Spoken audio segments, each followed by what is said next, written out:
18h, bonjour et bienvenue dans cette nouvelle édition de votre journal. Nous sommes le mardi 5 septembre 2023.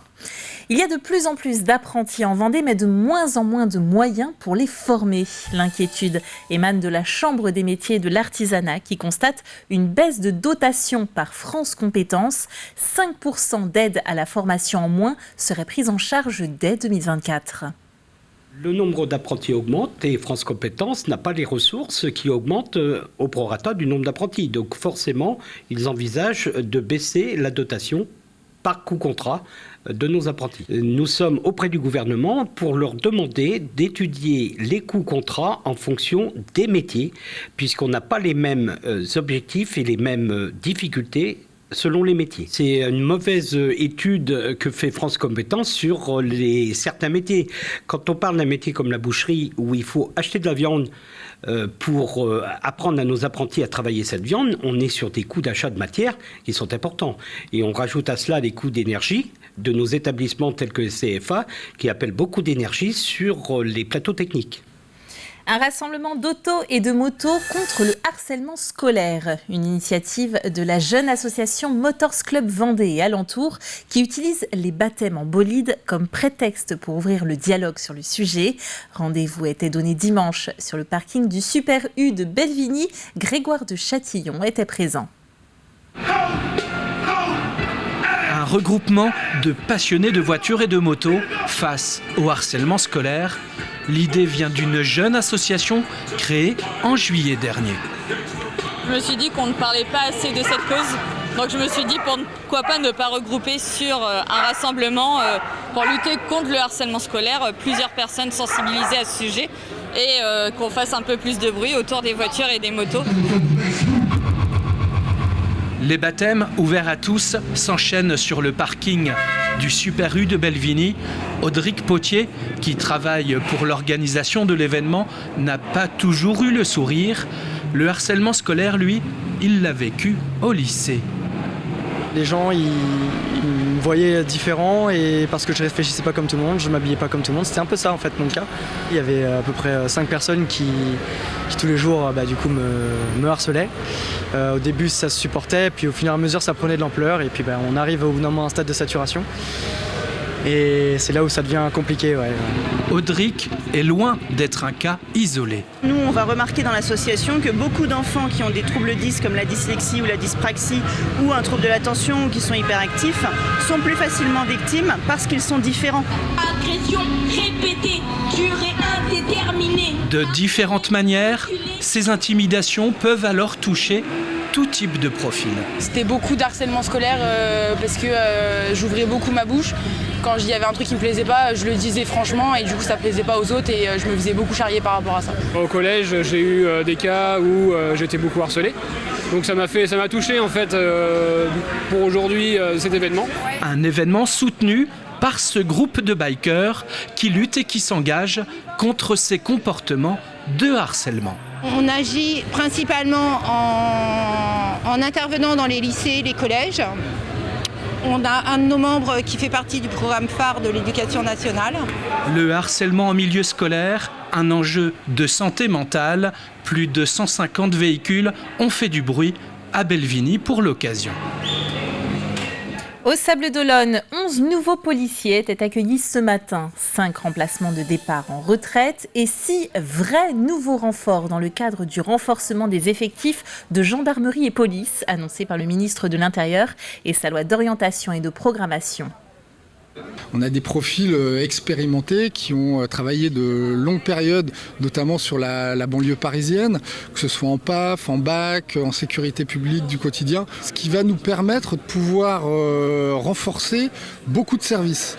Aussi bien les services de terrain, de voie publique, pour pouvoir agir sur la délinquance du quotidien, mais également le judiciaire, pour pouvoir poursuivre les enquêtes et permettre l'élucidation des faits de délinquance.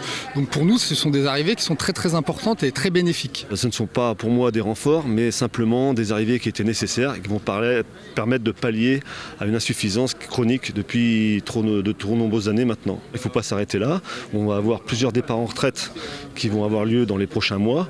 Et à ce titre, nous espérons que ces départs en retraite seront remplacés immédiatement et sans attendre plusieurs années, comme c'était le cas vis-à-vis de ce mouvement. La communauté Emmaüs à Essart-en-Bocage organise une opération destinée à donner un coup de pouce en période de rentrée scolaire. L'occasion de compléter la liste des fournitures, d'enrichir sa garde-robe ou de parfaire sa décoration d'intérieur. Cette vente spéciale court jusqu'au 30 octobre. Tous peuvent profiter de moins 50%. Seule condition pour profiter de cette ristourne, pouvoir présenter une carte étudiante ou une attestation. Les jeunes sont les adultes de demain. Ils s'inscrivent également dans l'économie éco-circulaire, donc responsable. C'est montrer que l'objet peut resservir. C'est montrer qu'on s'inscrit vraiment dans la planète Terre et qu'on a une démarche éco-citoyenne. Nos prix sont déjà pas chers. Mais là, on fait un effort, donc c'est une action de plus en faveur de nos jeunes. C'est la fin de la très haute saison estivale en Vendée et l'heure de faire les premières constatations. Alors après une très belle saison 2022, cette année le bilan est plus nuancé pour la Fédération vendéenne de l'hôtellerie de plein air et ses 360 campings. L'été s'annonçait pourtant radieux avec 20% de réservations en plus fin mars, mais le résultat est en dessous. On se disait que le cru 2023 allait être exceptionnel, mais malheureusement, le bilan fait état d'une fréquentation mitigée, surtout au mois de juillet.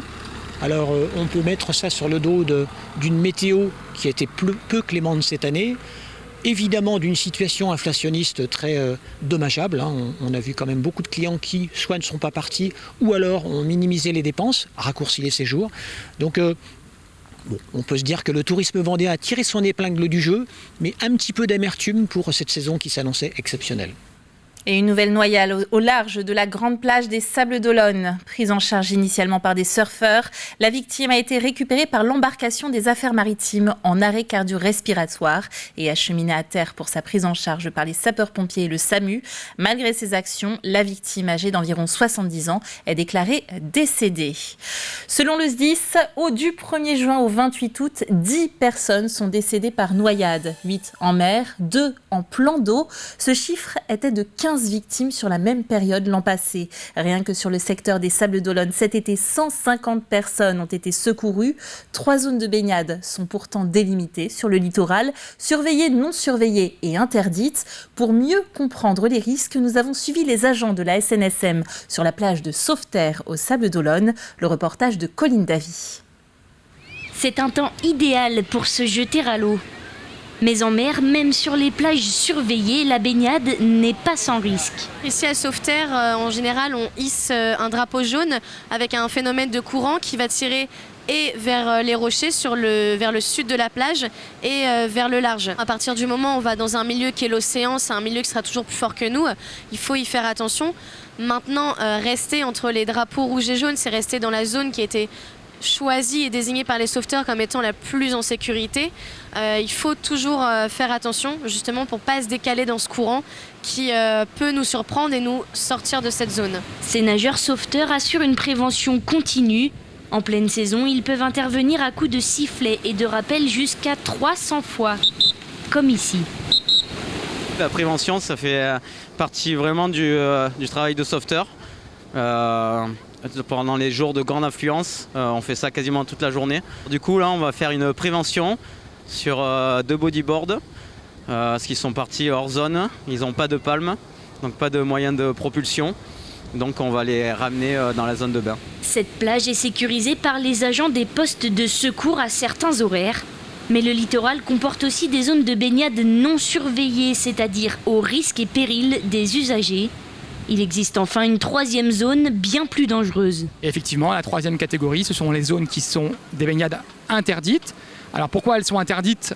Pour plusieurs raisons, pour plusieurs facteurs différents. Vous pouvez retrouver du coup des zones où vous avez des courants qui sont permanents, où vous avez des zones rocheuses, où vous avez des zones qui présentent un danger marqué lié aux conditions de mer et de façon constante. Ce sont les 3 facteurs marquants, c'est vraiment le courant, les vagues conséquentes et les zones rocheuses. Depuis le 1er juin, 8 décès sont survenus à la suite d'une noyade en mer.